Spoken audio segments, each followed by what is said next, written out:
होलिका दहन की रात्रि जो कि बहुत ही शक्तिशाली रात्रि मानी जाती है। सकारात्मक ऊर्जाओं का वास होता है। ऐसे में जो भी आपकी मनोकामना है, आपको ऐसा लगता है कि किसी ने आपके ऊपर कुछ किया धरा है या आपके घर में नकारात्मक ऊर्जा है, तो आप सारे दोषों का नाश होलिका दहन की अग्नि में कर सकते हैं। होलिका दहन की अग्नि बहुत ही पवित्र अग्नि मानी जाती है।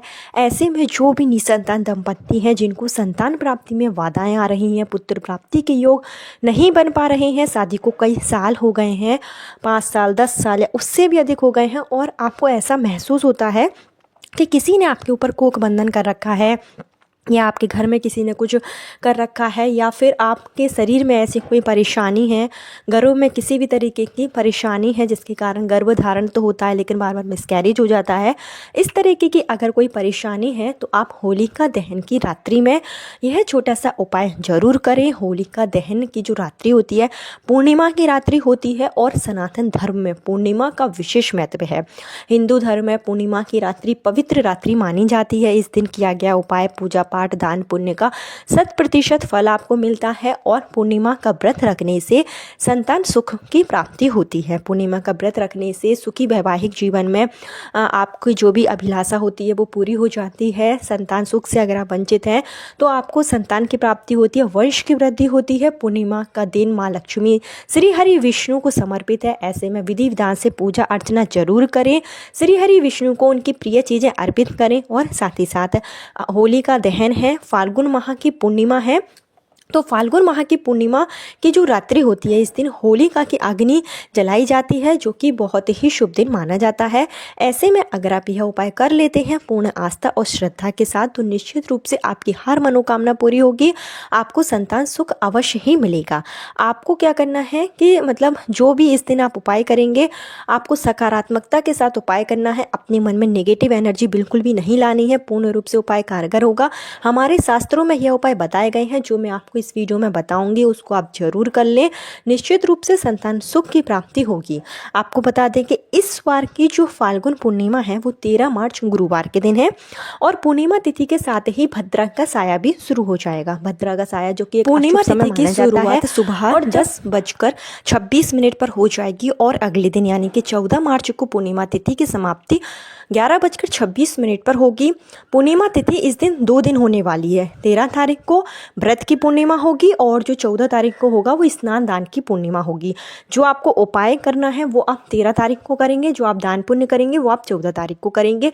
साथ ही साथ होली का जो त्यौहार है, जिस दिन रंगों के साथ होली खेली जाएगी, वो 15 मार्च को खेली जाएगी। 3 दिवसीय होली का त्यौहार इस दिन होगा, क्योंकि भद्रा का साया जो है 13 मार्च को पूरे दिन रहेगा। तो 13 मार्च को आप कोई भी शुभ कार्य ना करें, क्योंकि भद्रा का जो साया होता है वो एक अशुभ समय माना जाता है।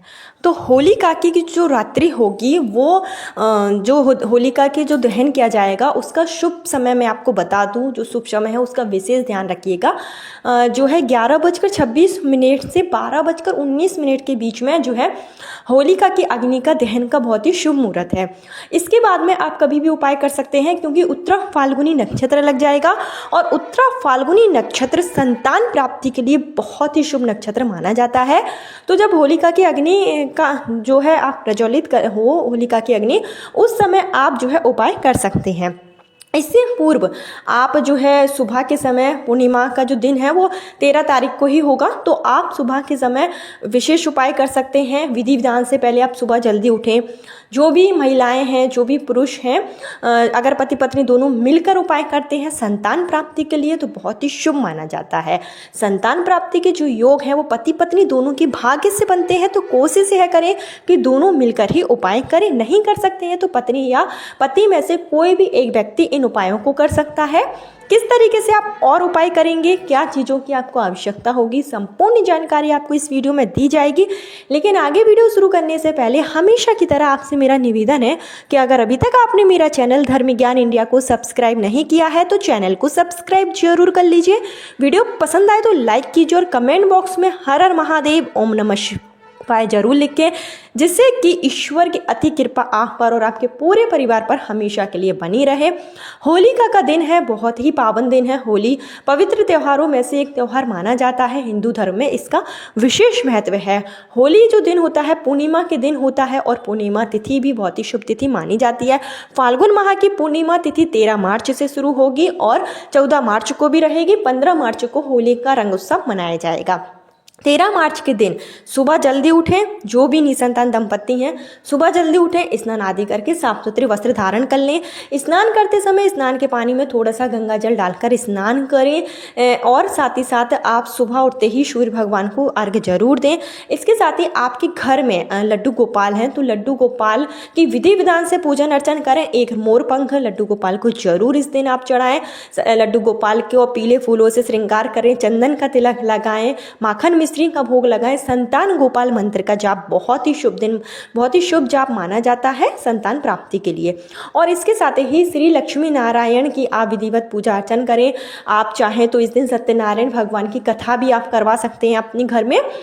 जो अगर आप कथा करवा रहे हैं तो वो आप 14 तारीख को ही करवाइएगा, नहीं तो जो आप विधि विधान से पूजन अर्चन कर रहे हैं वो आप 13 तारीख को भी कर सकते हैं।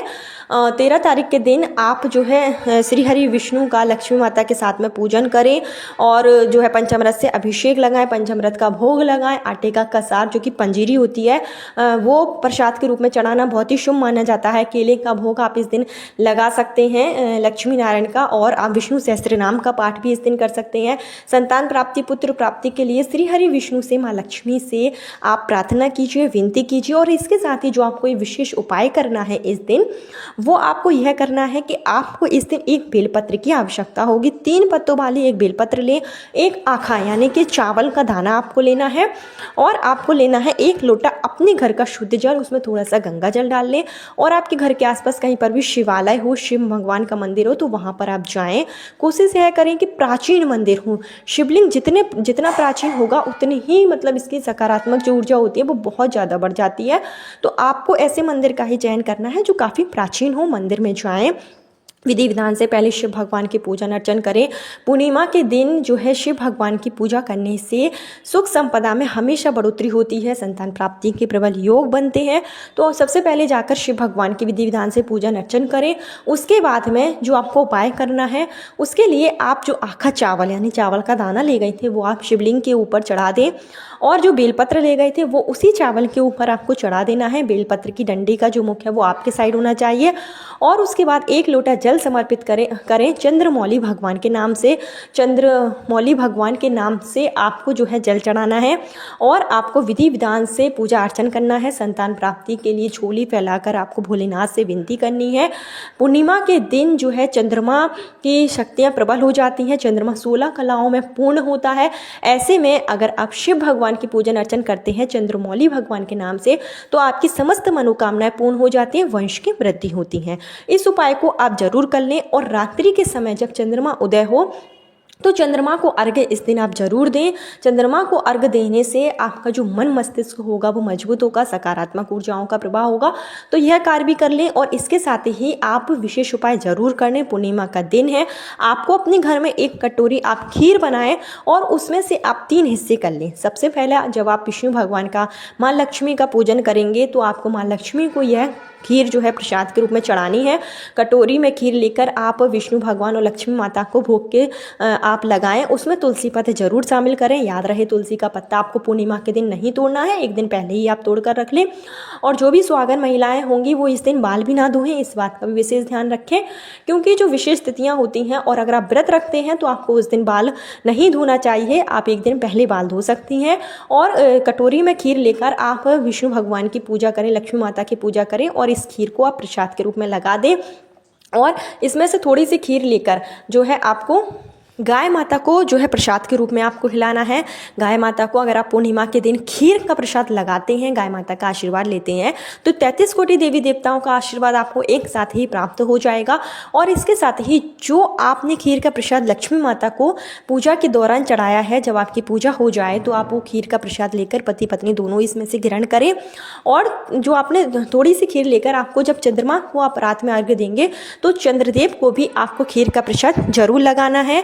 खीर का यह उपाय करने से आपको सुख सौभाग्य की प्राप्ति होगी। संतान प्राप्ति की कामना के साथ अगर आप खीर का प्रसाद माँ लक्ष्मी को चढ़ाएंगे, संतान लक्ष्मी माता के नाम से माँ लक्ष्मी का नाम का आप स्मरण करेंगे, ओम महालक्ष्मी नमः मंत्र का जाप करेंगे, तो ऐसा करने से भी आपको पूर्णता का आशीर्वाद प्राप्त होगा। आपको संतान संबंधी सुख अवश्य मिलेगा। पूर्णिमा के दिन माँ लक्ष्मी को खीर का प्रसाद लगाने से शुभ फल की प्राप्ति अतिशीघ्र हो जाती है। और फाल्गुन पूर्णिमा जो कि बहुत ही शुभ पूर्णिमा मानी जाती है, तो इस दिन आप यह उपाय जरूर कर लें। साथ ही साथ होलिका दहन की जब अग्नि प्रज्वलित होगी तो आपको एक छोटा सा उपाय और करना है।